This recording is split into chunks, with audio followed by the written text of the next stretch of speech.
forget that day. That was a long day. We all got in this room, and they said, "Okay, show us what you got," you know. And I started playing one. They were going, "What's next?" You know, "What else you got?" And I'd play them another one, and "Okay, what else you got?" I'm starting to sweat peach seeds, you know, and I hit them with dreams. Man, they all picked up their axes. We learned it right then and there. It still sounds the same today, and that was it.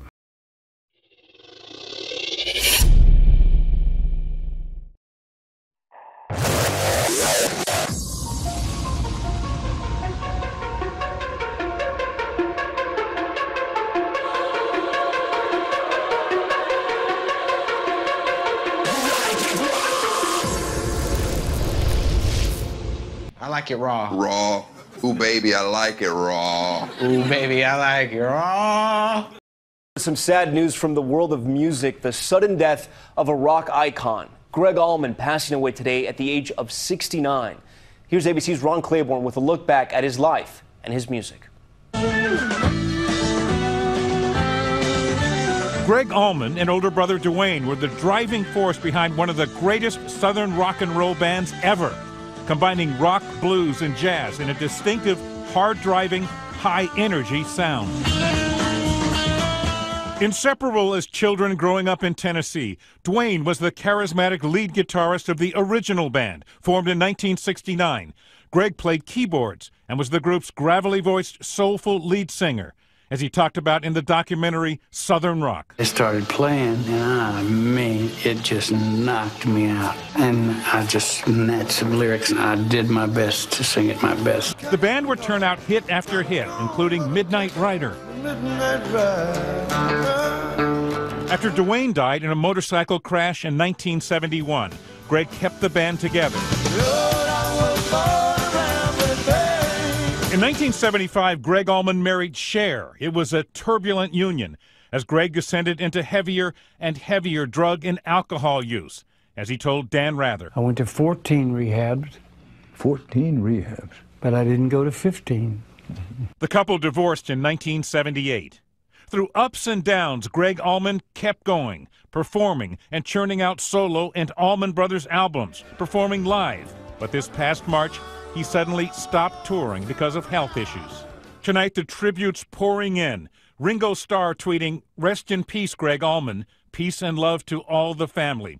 And Brad Paisley, "What a legacy Gregg Allman leaves behind. Jam on in the great hereafter." Gregg Allman died at his home in Savannah, Georgia today. He was 69 years old. But not all of Allman's ailments could be relieved on stage. He had some serious health issues exacerbated by decades of alcohol and drug abuse. I had cirrhosis, I had hep C, and I had cancer, all contained in my liver. I just, over a period of about 3 years, I realized that it was just a chore to get up and move, you know, and I went through a long period of my life of drinking. I mean, serious drinking. I would have to drink, I mean, I was drinking about a quart of vodka every day in my life.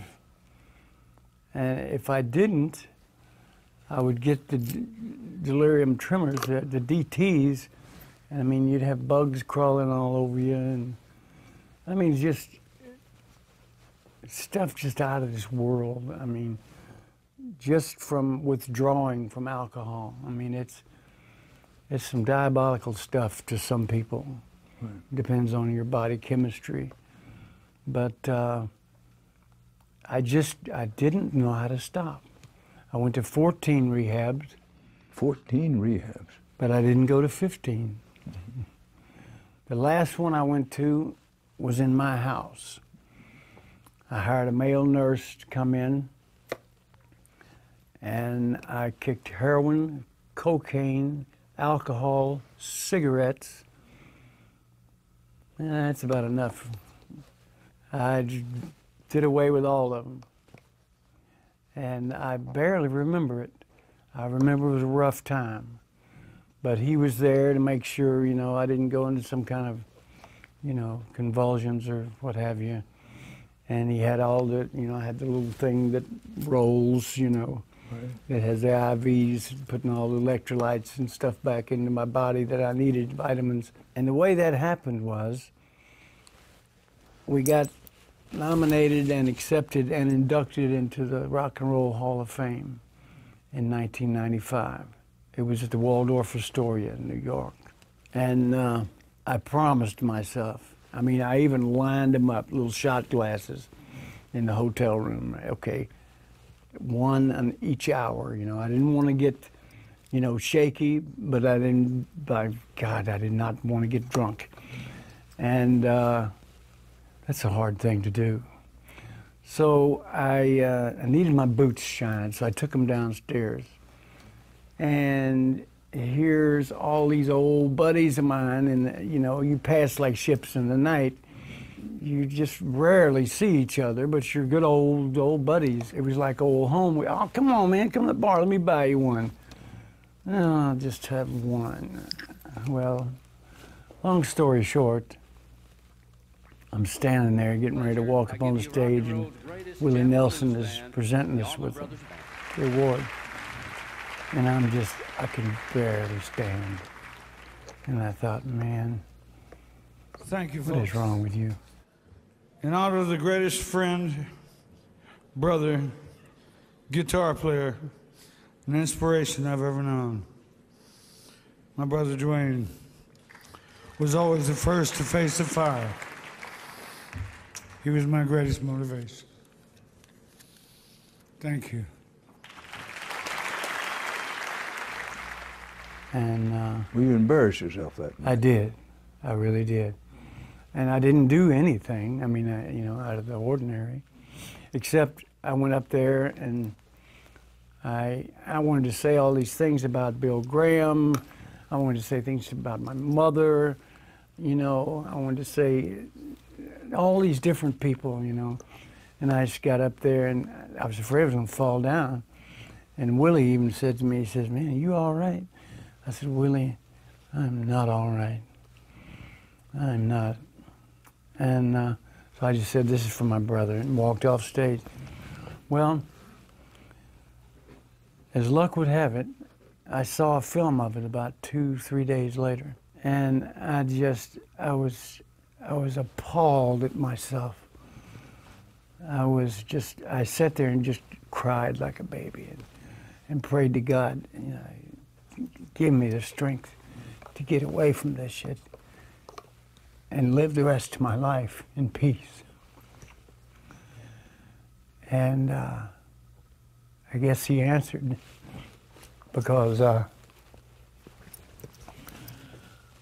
next day I just was hit with this idea that, you know, screw going back to another rehab. I just got a male nurse to come in who had, you know, worked at rehab, knew all about it, and just bit the bullet until the stuff was out of my system. Well, you know, as we talked here, your father was murdered, shot to death by a hitchhiker. You lose your older brother to a motorcycle accident. You lose your bass player to a motorcycle accident.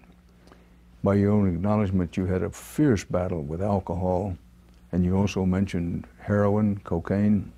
And cigarettes, don't forget that one. Those were things that happened, and things happen. And you either roll with it, or you collapse under it, you know. And I've always been taught to roll with it.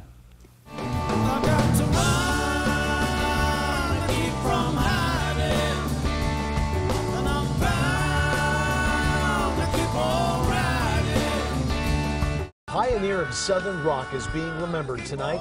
Gregg Allman, a founding member of the Allman Brothers band, has died.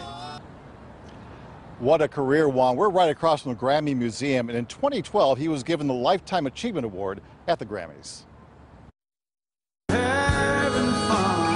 Southern rock lost a legend. Gregg Allman, dead at the age of 69. Gregg Allman passed away this morning, today, so. Oh my God. gosh. CBS News says he died from complications from liver cancer. What a life he lived. I was in Nashville when I picked up my first guitar.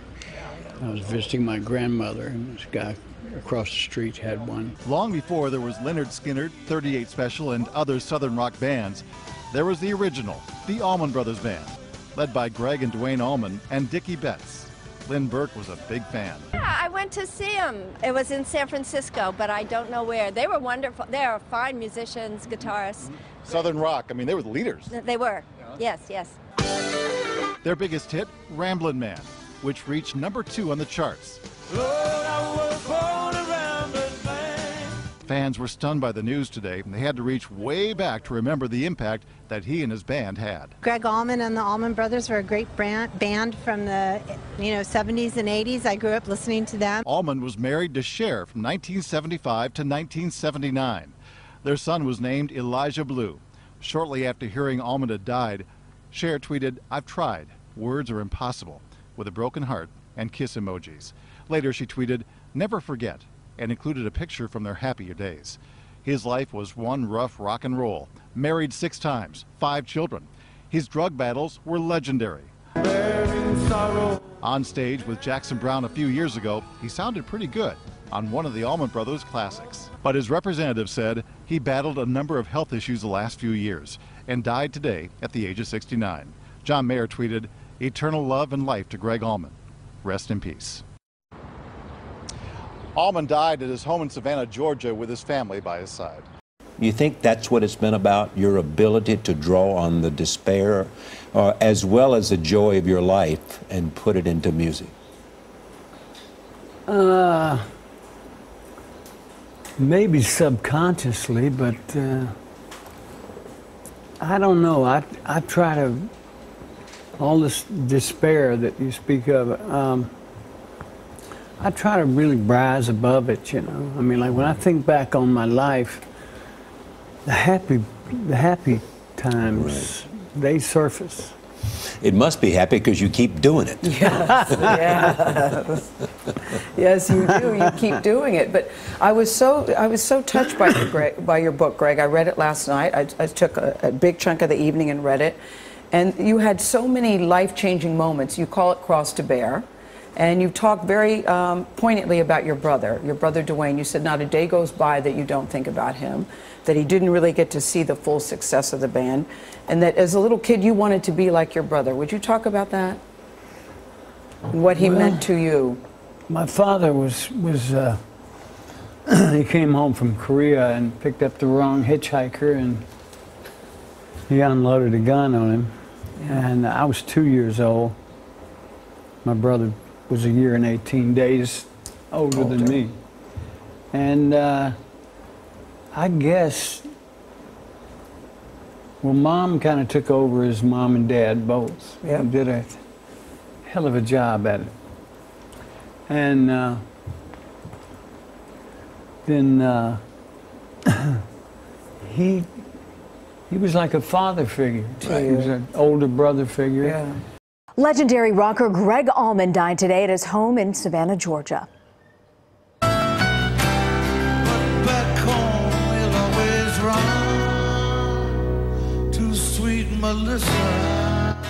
The soulful singer-songwriter co-founded the Allman Brothers Band in 1969, along with his late brother Duane. Their Southern blues influenced countless artists.